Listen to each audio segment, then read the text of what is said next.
Good day and welcome. I'm Rick, a man of history and your guide to the past. Today we're going to be stepping back to the Middle Ages, returning to the Norman conquest of the 11th century.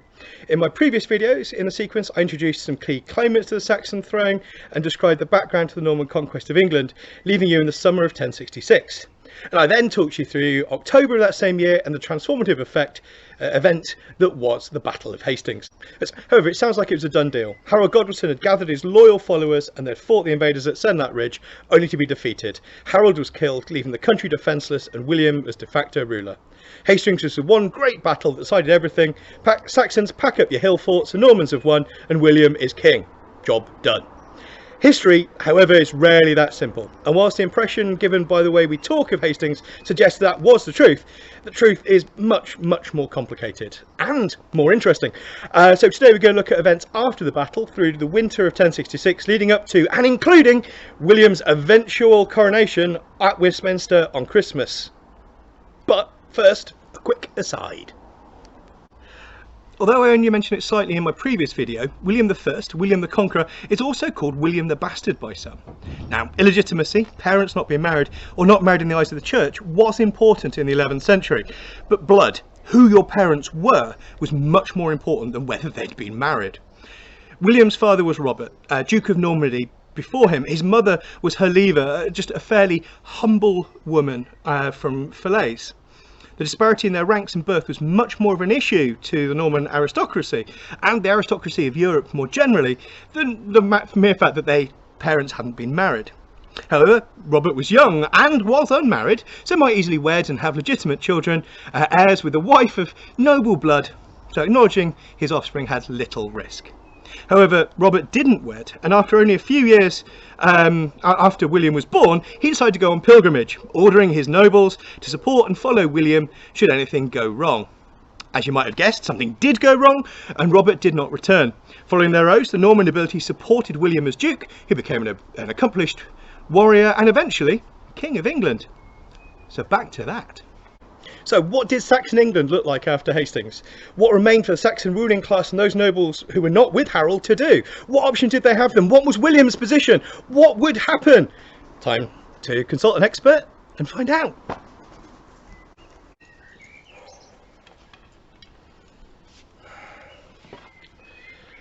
On the 14th of October 1066, Harold Godwinson led a Saxon army to resist the invading force of William, Duke of Normandy. He formed his men on a hill not far from Hastings. It was a long day, a sword day and a spear day, but by nightfall Harold was dead, his brothers and his royal housecarls with him. William was victorious and the road to London was open. Victory that day did not give William the country, but it gave him the chance to take the throne. By the battle's end, William had refused to allow Harold's body to be removed for royal burial, and legend says that the remains were hurled into the sea, or buried secretly, or even found and stolen from the field by men working for Githa, Harold's mother. But after that hard day of fighting, and victory hard won, William clearly expected the submission of what remained of the Saxon aristocracy and to be proclaimed king. But that did not happen. Harold and many of his close family and loyal supporters were dead, but other Anglo-Saxon earls remained alive, along with thanes and other important noblemen. The warrior aristocracy of Saxon England remained alive. These noble Saxons, and particularly the royal council, did not submit to William. Instead they met and quickly proclaimed the young Edgar the Atheling to be king. Edgar was just 15, but he was the great nephew of Edward the Confessor and had been raised in the royal courts since the age of 6. More importantly, Edgar had the support of Edwin and Morcar, Earls of Mercia and Northumberland, along with Stigand and Eldred, Archbishops of Canterbury and York. These were men who had failed to support Edgar earlier in the year, but now he appeared their only choice, the only chance for Saxons to keep William and Normans off the throne and out of power. The Earls and Archbishops summoned soldiers and assembled what army they could to protect London. William, aware of resistance, marched his forces along the coast through Kent to approach London along the Thames estuary, bypassing first London to circle south and east before approaching from the north. William fought and secured his route as he approached London. His army captured and subdued towns and fortifications throughout the southeast, capturing Romney and Dover, though Dover was just a burh, a fortified settlement, William built a castle there, a motte and bailey, a hill with a wooden palisade and tower on top. Canterbury was where the Archbishop should be found, but his cathedral was empty, and a store of great riches served to enrich the noble followers of good King William. William marched along the Thames, seeking to enter London, but the only route across that river was London Bridge. It was fortified and it was packed with Saxons, with the men of Edwin and Morcar. So William, boosted with more reinforcements from France, instead advanced on Winchester, the capital of Wessex, which promptly surrendered and paid a tribute rather than risking being sacked, before William turned north to Wallingford. At Wallingford, William and his men met the Archbishop of Canterbury, Stigand. Stigand had a small army and it surrendered rather than fighting. Stigand himself submitted to William, and William built another castle. He then marched northwards towards Luton before turning south, having marched nearly the entirety of the distance around London. William's forces controlled the south coast and the main routes into London. The land was ravaged, towns and villages burnt and looted. Another castle was built at Berkhamsted. London was cut off, isolated, and the Norman noose grew ever tighter. In London, things were getting desperate for the Saxons.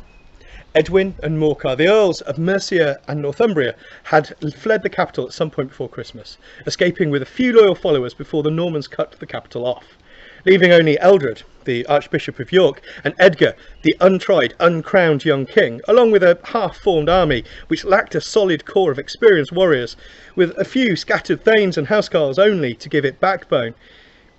Edgar and his advisors left London for William's castle at Berkhamsted. There Edgar and the royal councillors did homage to William, presenting their collective surrender to the Norman Duke, leaving the path to London and to the throne open. William, as you might imagine, wasted no time, and he ordered his army south to advance on London. 3 new castles were constructed to control the capital. Between his soldiers and his castle, the castle was secure and peaceful, or at least the Saxon population was contained, in time for William's triumphal entry.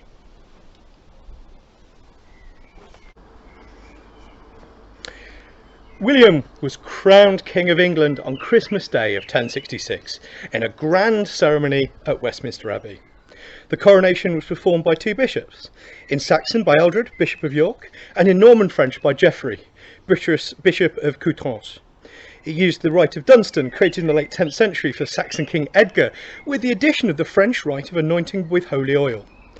Edgar, along with other defeated Anglo-Saxon lords and bishops, including the errant earls Edwin and Morcar, paid him homage during the ceremony and swore loyalty to him.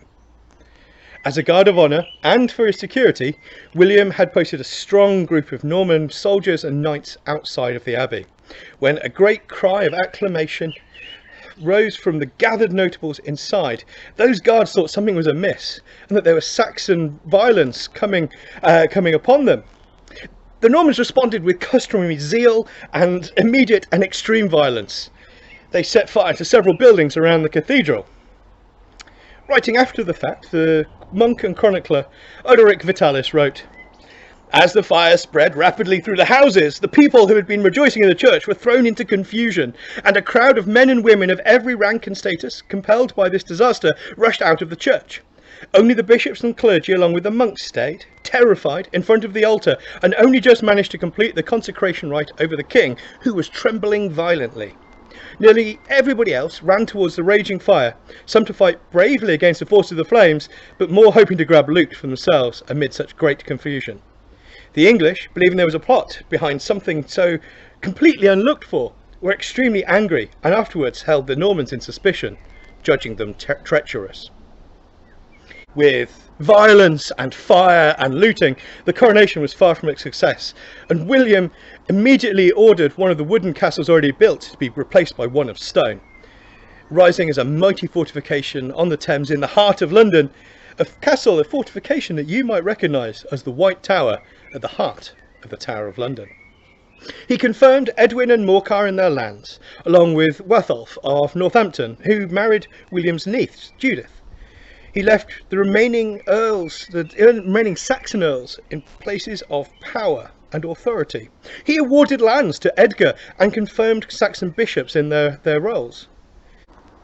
Harold and his family lost not only their brothers slain on the battlefield, but also their lands and wealth. The same is true of those noblemen, those thanes and great Saxon aristocrats who'd fought with them. They all lost their land and wealth, which was awarded to William's followers. William ordered that more castles be built to control and dominate the landscape, to be seats of power and a visible sign of his authority and military might. All of this allowed relatively few Normans to control a much bigger Saxon population. However, at the close of 1066, whilst King William held the throne and had been crowned and was anointed with holy oil, he really controlled only London and the southeast. The year of 1066 had brought great change, great victory, great rewards, but England was far from conquered. So, even with William as king and armed resistance in the south, in theory at least, dealt with, there was a great deal of uncertainty remaining for William. The Normans had proved themselves as an army and on the battlefield, but they were a relatively small number, perhaps 10 or 12,000 at most. England had many Saxons for each Norman who wished to rule over them.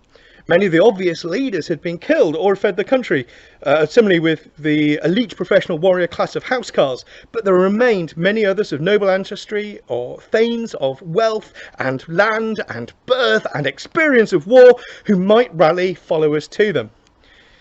And most importantly, there remained many more Saxons who'd lost friends and family at Hastings, that could resist the Normans if they choose.